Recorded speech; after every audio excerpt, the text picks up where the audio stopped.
if you have been trying to get pregnant for months, you are tracking your cycle, or maybe you have even started cleaning up your diet, but every month is the same heartbreak. And then the question hits you. Is something wrong with me and my body? Did I wait for too long, or am I running out of time? If that is you, you are not alone and you are absolutely not broken. So in today's episode, I will share with you 5 clear practical steps to help you to optimize your chances of getting pregnant.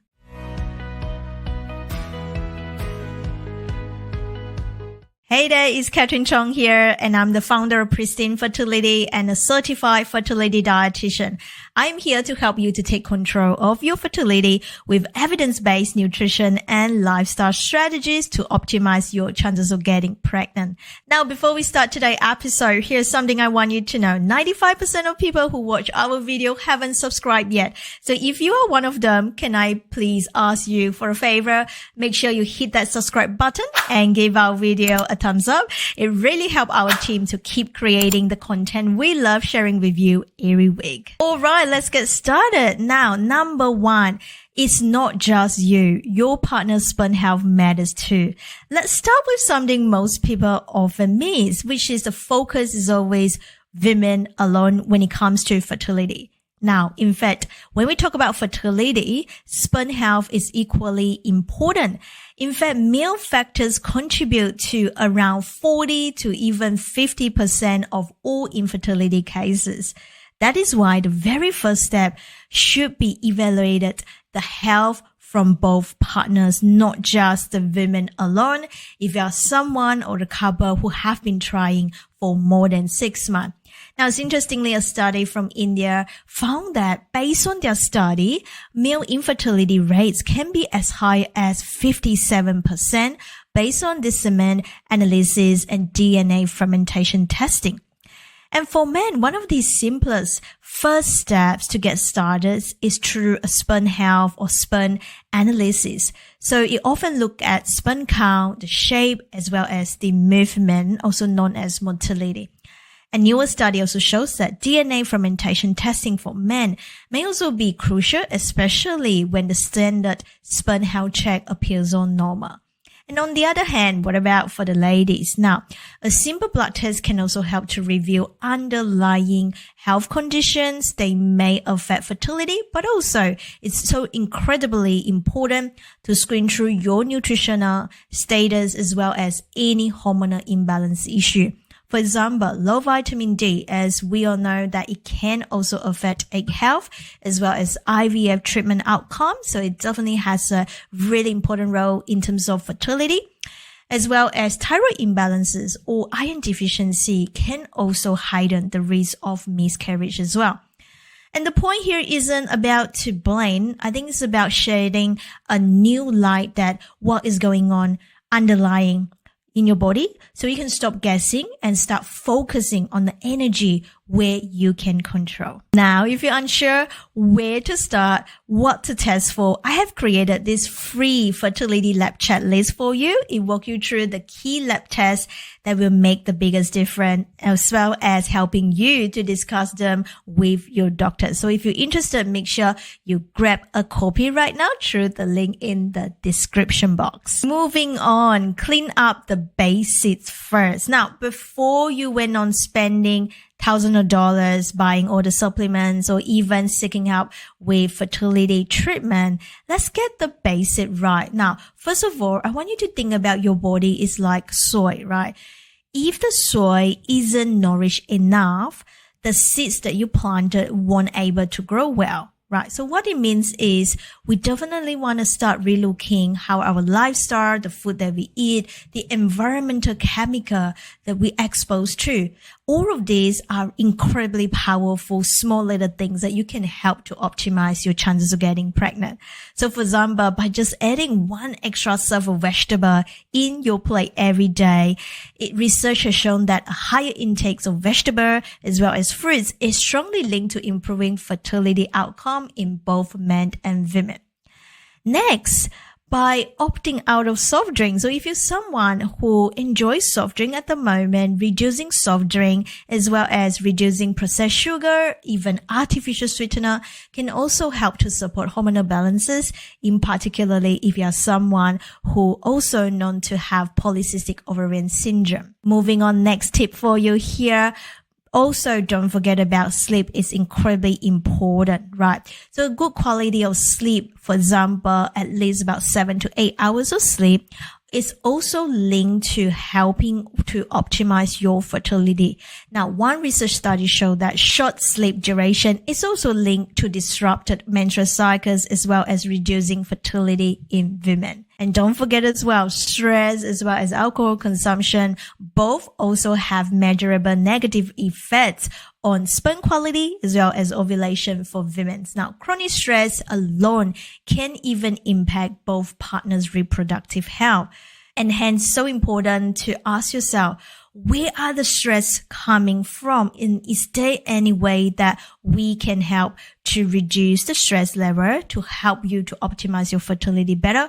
Of course, it's impossible to eliminate all stress, but just think about how can I manage my stress better, one little step every day. And with that, let me give you a quick case study that have worked with a client who had PCOS, polycystic ovarian syndrome, and she was seriously considering IVF. And instead, before the fertility treatment, we actually focused on optimizing her nutrition, her eating habits, as well as supporting weight loss and with the right supplementation plan.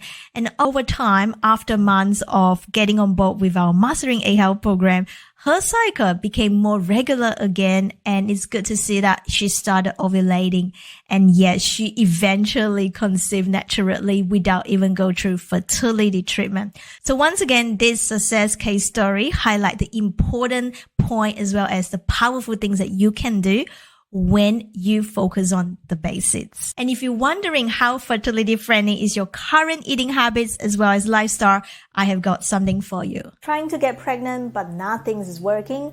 You might be making one of these 3 common mistakes and even not knowing it. Number 1, cutting out too many foods. Your body needs fuel to grow healthy eggs, not a restrictive diet.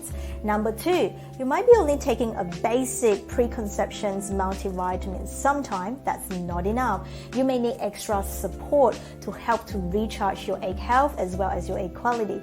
Number 3, not realizing everyday products can mess with your hormones, such as plastic or even the makeup and facial products that you use that can also affect your egg quality. The good news is you can absolutely fix this. Make sure you take the free fertility quiz now to find out what is holding you back and what are the action steps you can take. Visit the link in the description box now and take the free fertility quiz right now. Welcome back. Point number 3 for today. Stop guessing. Read your body signal.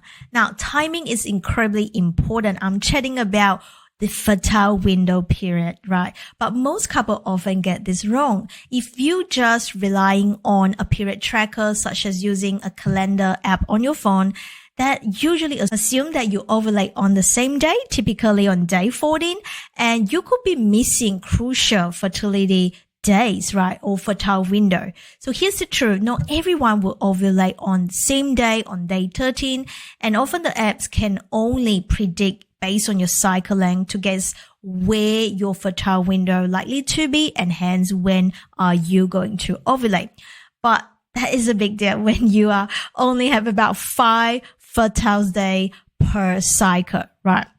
Because the sperm can actually survive for 5 days after release, which is why timing your fertile window period and have more regular intercourse 5 days before your ovulation is the key here as one of the ways to optimize your success. So instead of just relying on the calendar app, what you can do as well is to start tracking your cervical mucus. So cervical mucus that becomes stretchy and looks like a raw egg whites, that usually also a form of signaling ovulation is approaching soon. Again, it is backed by the science, right? Now, one recent study actually shows that cervical mucus tracking is more accurate than basal body temperature and even enhanced with, the AI tool this day. An ovulation predictor kits like the OPK, they measure the luteinizing hormone, the LH hormone surge in your urine, can also add another layer of precision, helping you to more accurately tracking your ovulation day. And once again, a latest study also found that by timing your intercourse using combined OPK methods is one of the ways that can help you to improve pregnancy and live birth rates. Moving on next, supplements can change the game, but only if you are taking the right type as well as the right dose.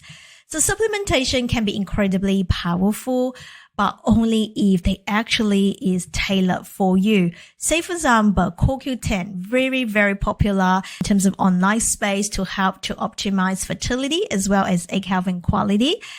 But here's the catch. It only works when you are taking the right dose, right? And started early enough in your cycle when you're trying to conceive. Another example is vitamin D. If you're deficient, it can also seriously affect your fertility as well as heighten the risk of miscarriage. But loading up too much are not ideal as well because it can also lead to toxicity in the body. And lastly, omega-3, super helpful for things like inflammation and even supporting PCOS and egg health and quality. But the dosage and the quality of the fish oil can also make a difference.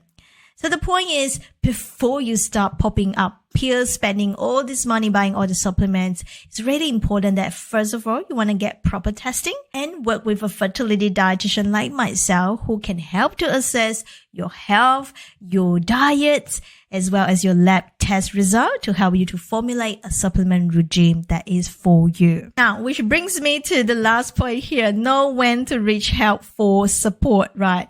So if you are someone under the age of 35, you commonly hear about the guideline is to seek doctor support or further investigation if you have been trying more than 12 months. And if you are someone who over the age of 35, often the advice is to wait after you have tried 6 months. But listen, if something feels off, don't wait, right? Irregular period cycle, anything abnormal that you detect from your period cycle signs, or if you experience miscarriages, or just your gut instinct that your body is not right, make sure you go visit your doctors. The first step is to get proper health screening to make sure that there's no underlying things that can potentially affect your fertility. And of course, working with a fertility dietitian like myself can also help you to craft that personalized eating, lifestyle, as well as supplementation plan tailored to you to help you to optimize your fertility. And remember, seeking help doesn't mean you have failed. It means you are getting answers sooner and start building your fertility support team to help you to get there faster. Now, if you like today's video, don't forget to give us a like, subscribe to the channel, and leave your questions in the comments box below. I would love hearing from you. And don't forget to grab all your freebie, the fertility lab checklist, as well as the quiz in the description box below. And I hope that they will give you a clear starting point to support your fertility. Thank you so much for watching, and I'll see you again in the next episode. Bye for now.